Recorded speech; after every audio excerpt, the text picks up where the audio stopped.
So today we're going to be discussing right action, which is very, very important to keep in mind, but also is an integral part of the Eightfold Path. How you doing? So I'm Doug Smith.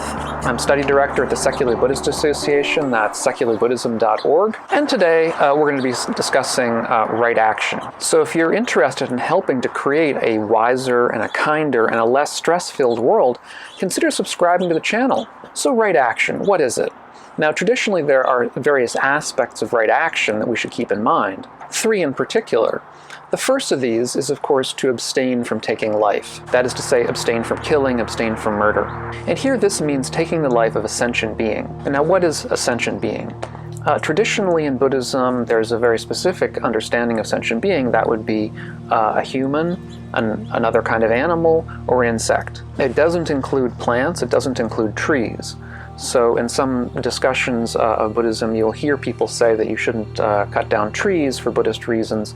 It is true that the Buddha was not really in favor of people, pulling up plants or whatever for no reason, but they aren't sentient on a Buddhist understanding, at least a traditional understanding. Informed by the sciences, we may have a somewhat more sophisticated understanding of what might qualify as sentience, and that's something I think that we would have to keep in mind nowadays as we pursue this kind of right action. Each of these aspects of right action, which is a kind of a negative, has its corresponding positive. So in this case, the corresponding positive to not killing would be to have the attitude of kindness or compassion towards sentient beings. And this is an attitude that we've encountered many, many times within Buddhist teachings. And I think it's something that permeates the Buddha's entire approach to our interactions with the world, that we should be interacting with a mind of kindness, with a mind of compassion. And if we have that kind of mind, then killing other sentient beings just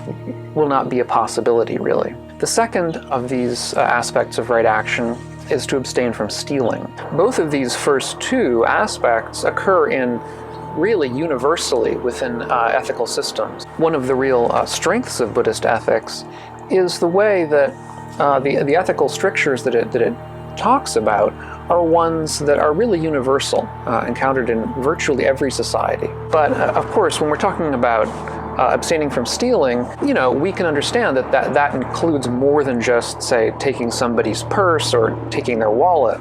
It also includes aspects of not cheating, of being honest in your dealings with people. Well, when we come to the next aspect of the Eightfold Path, which is right livelihood, we'll see some of that come up in practice, although I think we can understand that there are certain kinds of livelihood that involve stealing by their very nature. When we say don't steal, we also really do mean don't engage in kinds of livelihoods that involved cheating or any kind of fraudulent dealing. And I think it's interesting also to pause a minute and consider that the stricture against stealing, in a sense, conflicts with a certain aspect of the Buddha's very deep teachings about non-self. One aspect of non-self is that we're to understand that the world is not mine or not yours in any way. We tend to approach the world in terms of ownership. And part of the practice that really we should consider ourselves part of is trying to come out from under that kind of mind state where we're thinking of the world in terms of mine and yours, in terms of ownership. And the conflict is kind of simple here because, look, if we should not think of the world in terms of ownership, then in a sense, stealing becomes impossible. Stealing is taking that which is not ours, that which belongs to somebody else. If a certain thing doesn't belong to anybody, then there's no real way to steal it. So we can also consider the difference between, let's say, a lay or householder life and a monastic life. In the monastic life, really, ownership pretty much goes away. There's a tacit notion that the monastic owns the robes, the bowl, perhaps a couple of other implements. But even that sense is really kind of minor. And of course, the less you own, the less that can be stolen. And really, if you don't own anything, if you are awakened in the sense of coming to a place where you really don't feel ownership with anything, then it's not clear that anything can be stolen from you. So in this sense, the stricture against stealing really plays very closely with our conventional notions of ownership. And insofar as we give those up, it's not clear that things can be stolen from us. Of course, we can still steal things from other people because other people still exist in a world of conventional ownership.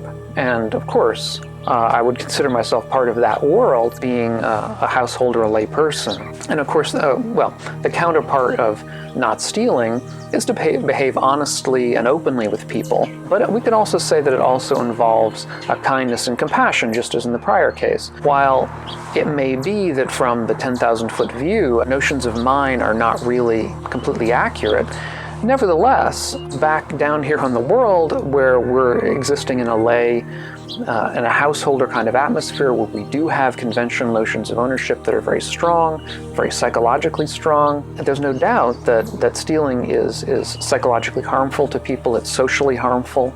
It causes real damage in many ways. And the third of the strictures that we're supposed to keep in mind when it comes to right action is to abstain from sensual or sexual misconduct. Again, there's a very, very bright line here between monastic and lay conduct. For the monastics, they're supposed to avoid all kinds of sexual contact. They're supposed to be completely abstaining from it. Within a lay context, it's simply that we're supposed to avoid having sex with people who are in certain kinds of prescribed or restricted categories. And I think from a modern perspective, what we want to say is to interpret that to mean basically that we shouldn't be having sex in ways that is harmful or dangerous to other people. Interestingly, however, there isn't any strictures within the early Buddhist context against homosexuality or different kinds of sexual conduct in that sense. The only strictures are against sort of having sex, let's say, with a woman or who is too young, or who is married, or a man who is married, and so on. We should remain faithful to husbands and wives. We shouldn't be having sex with people who don't desire it, and so on and so forth. We shouldn't be having sex with monastics, another clear case. And of course, then the counterpart to this would be fidelity or purity. Fidelity in the case of the layperson, purity in the case of the monastic. And again, also, there isn't any stricture against premarital sex. Indeed, the entire institution of marriage is not one that comes up within an early Buddhist context. It is, in fact, really within early Buddhism and in many Theravada countries today, more of a secular institution than a Buddhist institution. So while you will have Buddhist monks even today taking part in marriage ceremonies, they do so not because there is some religious point to it, but simply because they're desired by the couple. And in all these cases, it's interesting to keep in mind that it's not really the act that is important for the Buddha, it's the intention behind the act. If the intention is one of kindness and compassion, then the act is good for the Buddha. If the intent is one of greed or hatred or delusion, then the act is compromised to that extent. And since arahants, or people who are awakened for the Buddha, are in fact incapable of, at least by definition, incapable of acting with greed or hatred or delusion, it follows that they're incapable of these kinds of wrong actions. So it follows that anyone who engages in killing or in stealing or in sexual misconduct is therefore, by definition, from an early Buddhist perspective, not awakened. That's an interesting thing to keep in mind when it comes to some contemporary teachers nowadays. So I hope that that's been useful for you. Introduction to right action within the Eightfold Path. If you don't subscribe, please consider. If you're new to the channel, welcome. We'll hope to see you again. Really glad to see you here, and we'll catch you on the next one. Bye-bye.